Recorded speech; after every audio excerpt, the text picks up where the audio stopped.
Hi guys, welcome to my online CA. मेरा नाम है देवियर। सो गाइस, आज के वीडियो में हम लोग बात करने वाले हैं कि किस तरह से किसी भी कंपनी का नाम डिसाइड किया जाता है या क्या आपको जो है बेसिकली रिसर्च करनी पड़ती है, मतलब कैसे आप कंपनी का नाम चूज करें ताकि फ्यूचर के अंदर आपको कोई भी लीगल वगैरह या कोई भी टेक्निकल प्रॉब्लम्स ना आए। जी हाँ, तो आज मैं आपको 4 एस्पेक्ट बताने वाला हूं किसी भी कंपनी का नाम चूज करने से पहले। पहला एक्सपेक्ट हो गया, हम लोग करेंगे डोमेन की रिसर्च। सेकंड करेंगे हम लोग सोशल मीडिया प्रोफाइल चेक। फिर उसके बाद में करेंगे हम लोग एमसीए पे किस तरह से कंपनी का नाम रिसर्च किया जाता है। फिर हम लोग ट्राई करेंगे कि किस तरीके से ट्रेडमार्क की क्लासेस वगैरह आइडेंटिफाई की जाती है और कैसे ट्रेडमार्क का नाम जो है सर्च किया जाता है। फिर हम लास्ट में हम लोग रिसर्च करेंगे कि किस तरीके से कोई भी लोगों को हम लोग पहचान सकते हैं कि कहीं से कॉपी किया हुआ है कि नहीं किया हुआ। तो चलिए गाइस शुरू करते हैं। तो देखिए गाइस, सबसे पहले बात करते हैं डोमेन रिसर्च की। जी हाँ, तो आजकल जितने भी बिजनेस है, चाहे वो ऑफलाइन बिजनेस हो या ऑनलाइन बिजनेस हो, मेन एस्पेक्ट हो जाती है उनकी डोमेन रिसर्च। जी हाँ, तो देखिए कई बार क्या होता है, हम लोग पहले तो कंपनी का नाम जो है मतलब फाइनलाइज कर लेते हैं, डिसाइड कर लेते हैं। जब कंपनी चलने लग जाती है, फिर हमें मान लीजिए 1 साल बाद 2 साल बाद मन करता है कि यार मैं अपना बिजनेस ऑनलाइन लेके जाऊं, तब हमें पता लगता है कि यार मेरा डोमेन नेम तो अवेलेबल है ही नहीं, राइट। तो गाइस, इस केस में क्या होगा कि बेसिकली आपको जो टेक्निकल इश्यूज आएंगे कि मैं अपना डोमेन नेम, अपना जो मैं ब्रांड नेम इतने सालों से जो है बेसिकली यूज कर रहा हूं, उसको कंटिन्यू कैसे रखूं। तो सबसे पहले क्या करना चाहिए, किसी भी कंपनी का नाम चूज करने से पहले आपको हमेशा डोमेन रिसर्च करनी पड़ती है। तो इसके लिए मैं आपको टूल जो है वो सर्च करूंगा जिसका नाम है instantdomainsearch.com। जी हाँ, काफी अच्छा टूल है।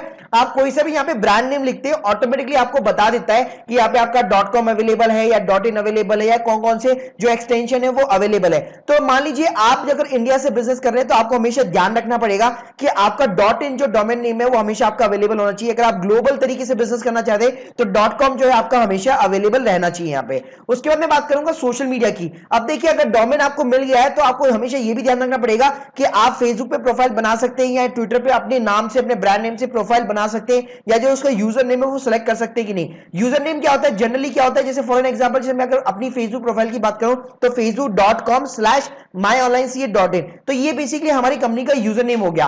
तो इस तरह से यूजर नेम अवेलेबल है कि नहीं है, ये कैसे चेक करना है, तो इसके लिए मैं आपको टूल रिकमेंड करूंगा namechk.com। जी हाँ, काफी अच्छी वेबसाइट है। ऊपर जैसे आप कोई भी ब्रांड नेम लिखते हैं तो नीचे आपको ऑटोमेटिकली बता देगा कि सारे जितने भी सोशल मीडिया है, मतलब 36 से ज्यादा सोशल मीडिया जो अकाउंट्स होते हैं, उन पे किन किन पे आपका जो यूजर नेम है ऑलरेडी बुक्ड हो रखा है और कहां कहां पे अवेलेबल है। तो ये भी काफी हेल्पफुल है अगर आप सोशल मीडिया वगैरह पे प्रोफाइल क्रिएट करते हैं, फेसबुक हो गया, यूट्यूब हो गया, ट्विटर हो गया, इंस्टाग्राम हो गया, इन सभी पे आप चेक करना चाहते हैं कि मेरा जो ब्रांड नेम है वो अवेलेबल है, उसका यूजर नेम अवेलेबल है या नहीं है। तो आपको चूज करने से पहले हमेशा ये रिसर्च भी जो है करनी चाहिए। अब हम लोग बात करेंगे कि अगर आपको एक प्राइवेट लिमिटेड कंपनी, मतलब अभी एक प्रॉपर एक कंपनी आपको गवर्नमेंट के साथ में रजिस्टर करानी है, तो उसका ब्रांड नेम या आपका जो भी कंपनी का नाम है वो अवेलेबल है या नहीं। सो कंपनी का नेम रिसर्च करने के लिए आपको एक वेबसाइट के ऊपर जाना पड़ेगा जिसका नाम है mca.gov.in। इसकी लिंक में आपको डिस्क्रिप्शन में मिल जाएगी। तो यहाँ पे सिंपली इस वेबसाइट पे जाने के बाद में यहाँ पे एक ऑप्शन आता है एमसी सर्विसेज का। यहाँ पे आपको जाना पड़ेगा चेक कंपनी नेम। जैसे आप क्लिक करेंगे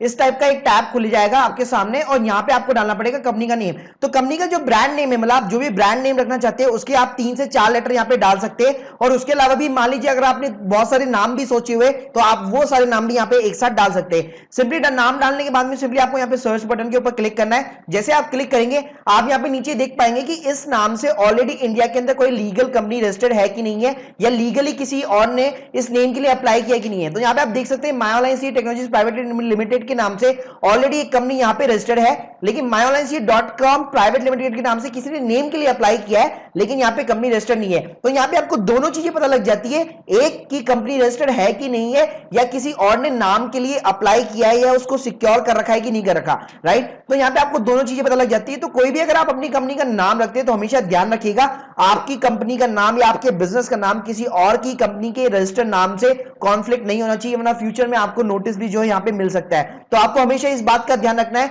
हमेशा आपको अपना चेक करना है कि कोई भी कंपनी का नाम या बिजनेस का नाम रख रहे तो हमेशा जाके देखिए एमसीए की साइट पे कि आपकी कंपनी का नाम अवेलेबल है या नहीं है। आप बात करना चाहिए ट्रेडमार्क रिसर्च की। जी हाँ, तो देखिए कई बार क्या होता है ना कि बेसिकली मैं अपना ब्रांड नेम रखना चाहता हूं तो मुझे पता ही नहीं होता उसके नाम से ऑलरेडी किसी ने ट्रेडमार्क ले रखा है कि नहीं ले रखा।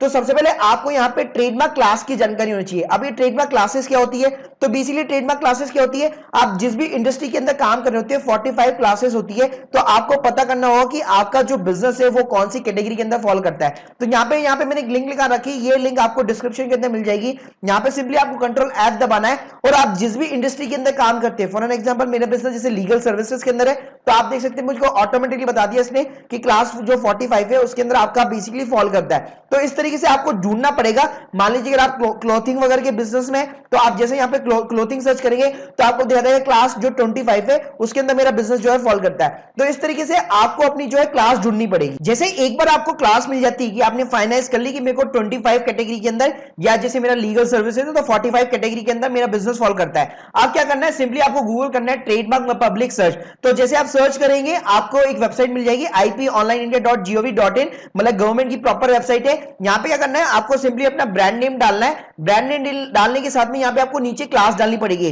तो अब मैं आपको ऑलरेडी बता चुका हूँ कि क्लास आपको कैसे डिसाइड करनी है। तो जैसे आप क्लास डिसाइड करेंगे, सिंपली आप सर्च के ऊपर क्लिक कीजिए। जैसे आप क्लिक करेंगे तो नीचे आप देख सकते हैं ऑटोमेटिकली मुझे बता देता है कि ये यहाँ पर 45 क्लास के अंदर मायोलाइसी के नाम से किसने ट्रेडमार्क अप्लाई किया है। तो आप देख सकते हैं मैंने 2 बार यहाँ पे अप्लाई कर चुका हूं। एक बार मेरा रिफ्यूज हो चुका है और एक बार दूसरी सेकंड टाइम में मेरा ऑब्जेक्शन आ चुका है, राइट। तो अभी ये राइट नाउ इन प्रोसेस है। तो यहाँ पे आप एटलीस्ट ये देख सकते हैं कि किसी और ने सेम ब्रांड नेम से किसी ने अप्लाई किया है कि नहीं किया। इवन यहाँ पे आप ये भी देख सकते हैं कि किसी ने इसके साथ में कोई भी जो लोगो है, मतलब उसका जो ब्रांड नेम का जो लोगो है वो अटैच कर रखा है कि नहीं कर रखा। तो यहाँ पे आप दोनों चीजें जो है वेरीफाई कर सकते हैं। अब लास्ट में मैं बताना चाहूंगा कि कई बार क्या होता है, आप ब्रांड नेम जो आपने सर्च भी कर लिया, आपको ये भी पता लग गया कि मेरा डोमेन नेम अवेलेबल है, मेरे सोशल मीडिया प्रोफाइल भी अवेलेबल है, मेरी कंपनी का नाम भी अवेलेबल है, मेरा ट्रेडमार्क भी अवेलेबल है, लेकिन इसके बाद में भी एक लीगल जो हर्डल आती है वो आती है लोगो की। जी हाँ, तो लोगो क्या होता है कि कई बार मान लीजिए किसी ग्राफिक डिजाइनर को हायर करते हैं, या कई बार क्या करते हैं हम लोग किसी भी फ्री साइट से, जो फ्री साइट्स होती है या जो सैंपल लोगोस होते हैं उनको बेसिकली फोटोशॉप के अंदर ये कैनवा टूल्स वगैरह जो आते हैं उसके अंदर हम लोग क्या कर लेते हैं, एडिट कर लेते हैं। लेकिन हम लोगों को पता ही नहीं होता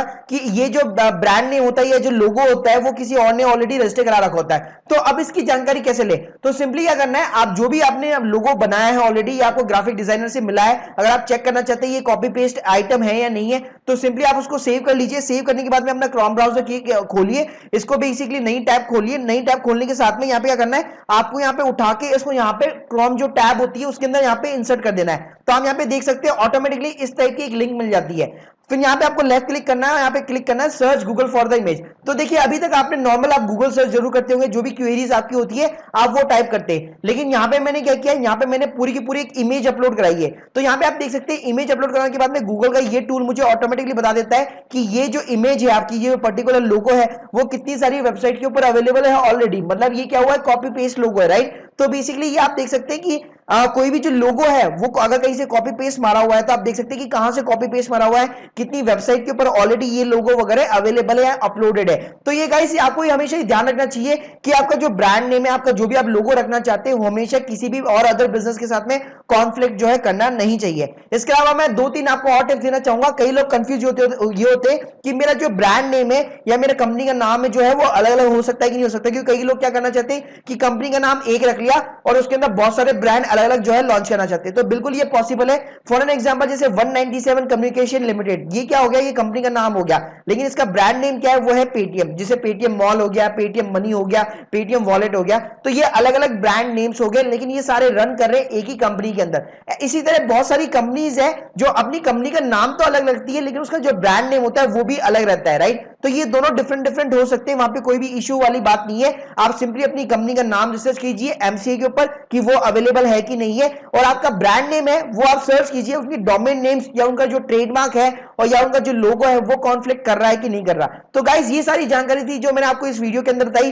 कि किसी भी कंपनी का नाम चूज करने पहले से आपको इन सभी बातों का जो है ध्यान रखना चाहिए। अगर आपके कोई भी क्वेरीज हो, डाउट्स हो, तो सिंपली आप कमेंट सेक्शन के अंदर जरूर मेंशन कीजिए।